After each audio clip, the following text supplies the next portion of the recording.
Pagkatapos ay naisip niya ang isang walang kapantay na powerhouse na sadyang nag-iwan ng impresyon sa Immortal Emperor, binabalaan siya na maging maingat sa kanya.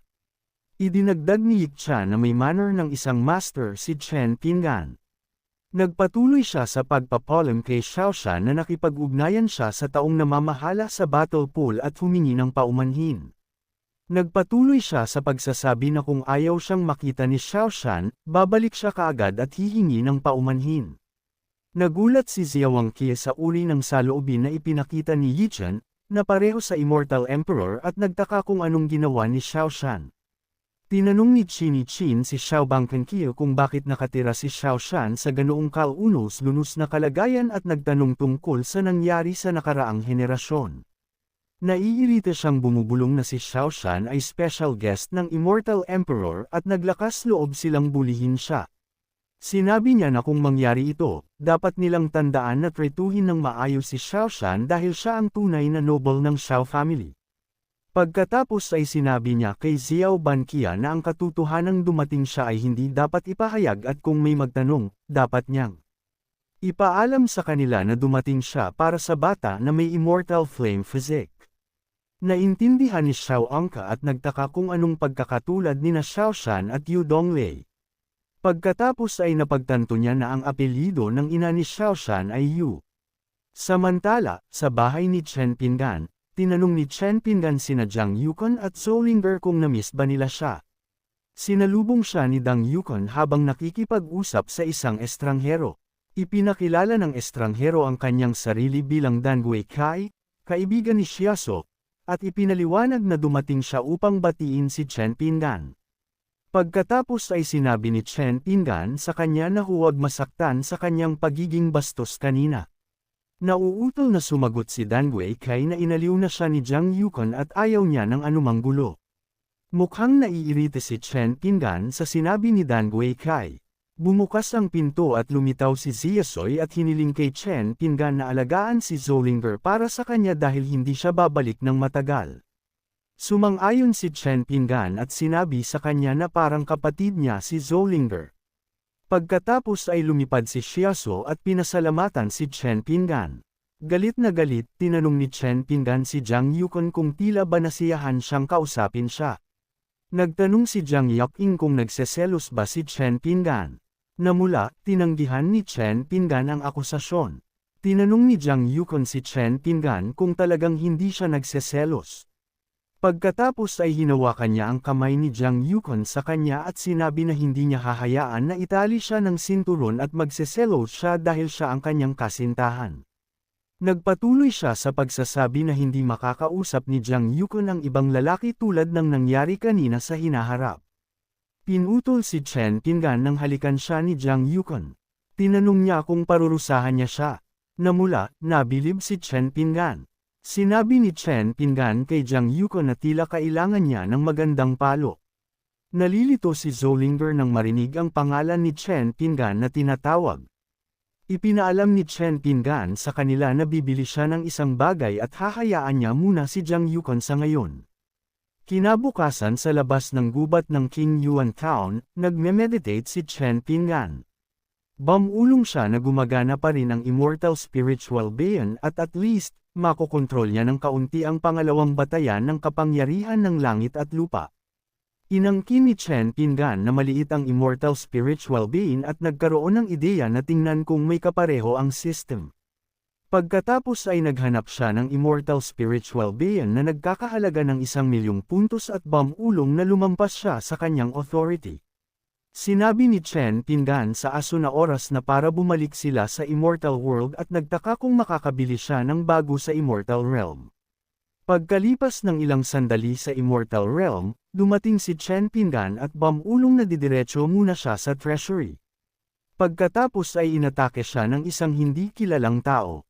Sabay na tinanong ng Black Dragon at Phoenix ang lalaki kung naghahanap siya ng kamatayan.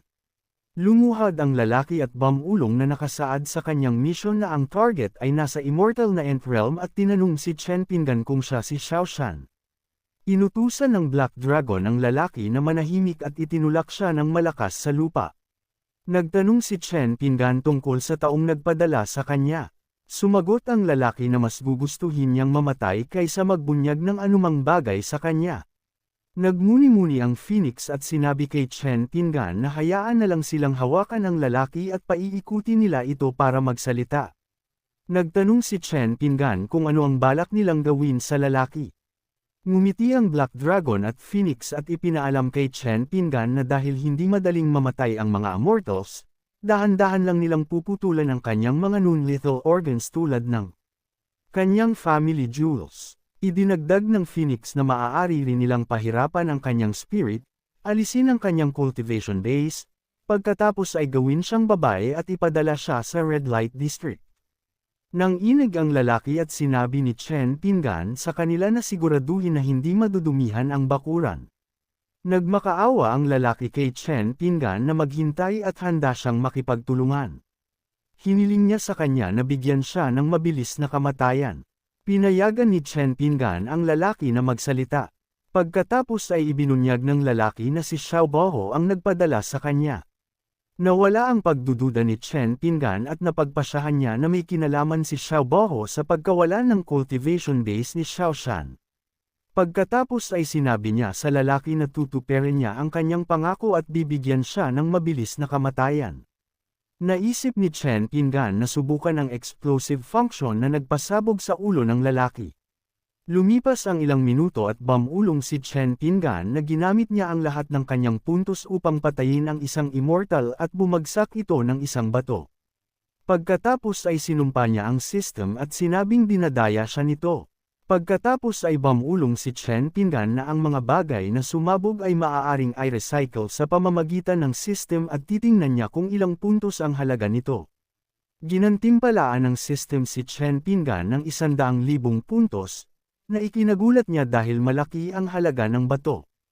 Ngumiti si Chen Pingan at naisip na mukhang hindi masama ang immortal spiritual being mula sa system. Tinawag ni Xiao Lei si Chen Pingan at ipinaalam sa kanya na ang Immortal Emperor Dugo ay dumating sa Xiao family at hinahanap siya ng pinuno ng pamilya upang makipagkita sa Immortal Emperor. Nalito si Chen Pingan kung bakit binisita ng Immortal Emperor ang Xiao family.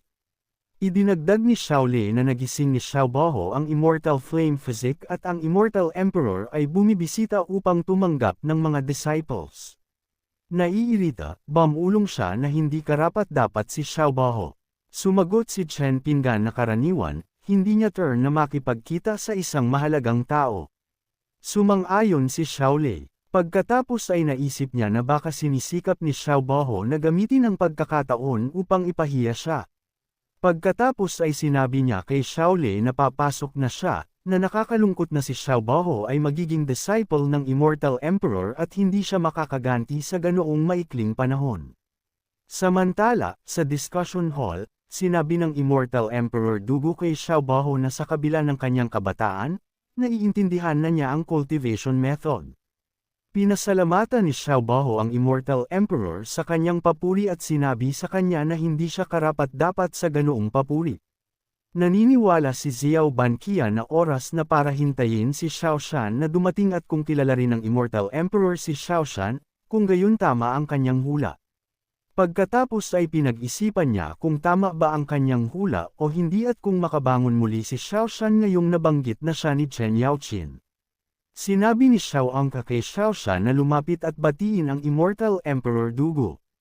Nagalit ang Immortal Emperor, nagtaka kung bakit tumatawag si Xiao Banqian ng iba at nagkasundo sila na isa lang ang tatanggapin niyang disciple. Nagulat siya at nagtanong kung anong ginagawa ni Chen Pingan doon. Naisip ni Chen Pingan na kakaiba ang pagkakatulad ng Immortal Emperor Dugo.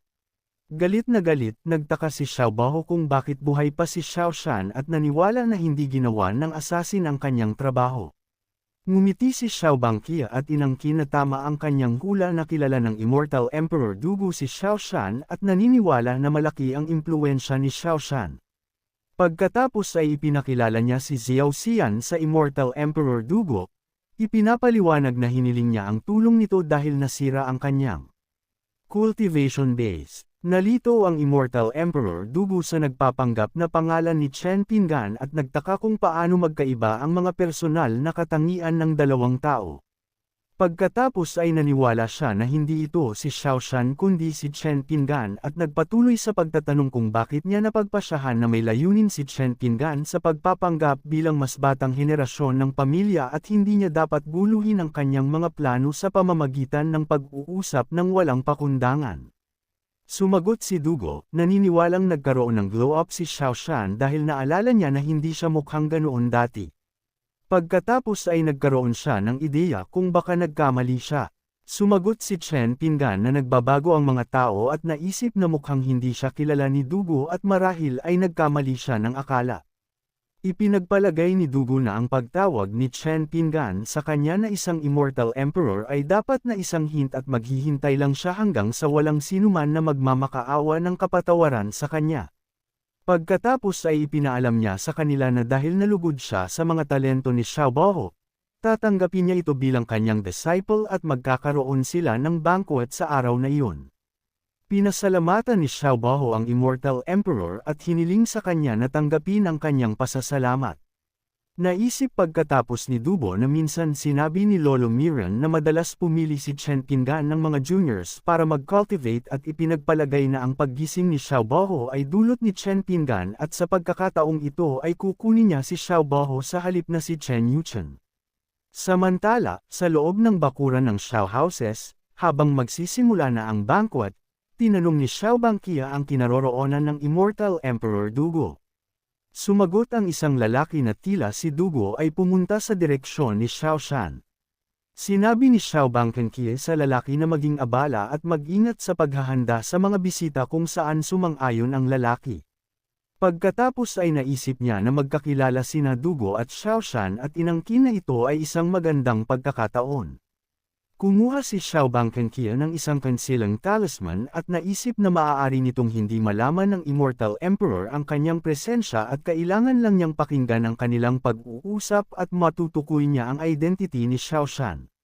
Samantala, nagbabasa ng libro si Chen Pinggan at ginambala ng katok. Pagkatapos ay sinabi niya sa kanila na pumasok at lumitaw si Dugo at binati si Chen Pinggan. Nagulat si Chen Pinggan nang mapagtanto na kilala nga siya ni Dugo. Humingi ng paumanhin si Dugo sa kanyang pagiging bastos kanina at hiniling kay Chen Pinggan na patawarin siya. Sinabi ni Chen Pinggan sa kanya na ayos lang at hindi niya inaasahan na makikita niya siya doon. Nagulat si Zhao Bankia habang nakikinig ng tawagin ni Dugo si Zhao Xian na senior. Pagkatapos ay sinabi ni Dugo kay Chen Pinggan na wala siyang ideya na nasa Immortal Realm siya at tinanong kung bakit siya naroon. Sumagot si Chen Pinggan na ang dahilan kung bakit siya dumating ay para sa isang laro ng chess. Pagkatapos ay naisip niya na ang master sa fiction ay madalas na dumarating upang maglaro ng chess at nagtaka kung lumala ba ang kanyang pag-arte. Ipinagpalagay pagkatapos ni Dugo na naglalaro si Chen Pinggan ng isang malaking laro ng chess at siya ay isang pawn doon at mayroon siyang halaga. Pagkatapos ay sinabi niya kay Chen Pinggan na naiintindihan niya ang kanyang hint at hiniling sa kanya na ipaubaya sa kanya, nangangakong maayos niyang itatago ang kanyang identity at hindi kailanman ibubunyag ito. Nalito si Chen Pinggan kung ano ang ibig sabihin ni Dugo sa hint. Kinabahan siyang ngumiti at sinabi kay Dugo na maganda na naiintindihan niya. Nagtanong si Dugo kung dapat ba nilang abisuhan ang Immortal Emperor na dumating at batiin si Chen Pinggan dahil matagal na niya itong hinahangaan. Sumagot si Chen Pinggan na hindi pa tamang oras. Pagkatapos ay naisip niya na minsan hindi gumagana ang visual bug at naniwala na hindi na kailangan pang kumuha ng risk.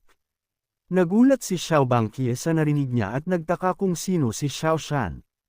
Pagkatapos ay lumabas siya ng palihim at naisip na hindi siya dapat manatili ng matagal o baka mapatahimik siya. Samantala, dumating ang pamilya Mang sa banquet. Nagtaka si Father Mang kung bakit mukhang nalulungkot si Xiao Bangkia at sinabi sa kanya na dapat siyang masaya na naging disciple ng Immortal Emperor ang isang miyembro ng kanyang pamilya. Tinanong ni Xiao Bangkia si Father Mang kung alam na niya na hindi normal ang identity ni Xiao Shan. Nalito, tinanong ni Father Mang si Xiao Bangkia kung anong sinasabi niya. Sinabi pagkatapos ni Zhao Bangkia sa kanya na ang pamilya Mang ay laging inuuna ang profits at kung walang espesyal kay Xiao Shan, bakit handang tumulong ang pamilya Mang sa kanya. Pagkatapos ay ipinaalam niya sa kanya na narinig niya ang pag-uusap ni Xiao Shan sa Immortal Emperor Dugo at hindi niya maitatago ang katotohanan sa kanya. Like, comment, share, and subscribe naman dyan mga itugo. Maraming salamat po.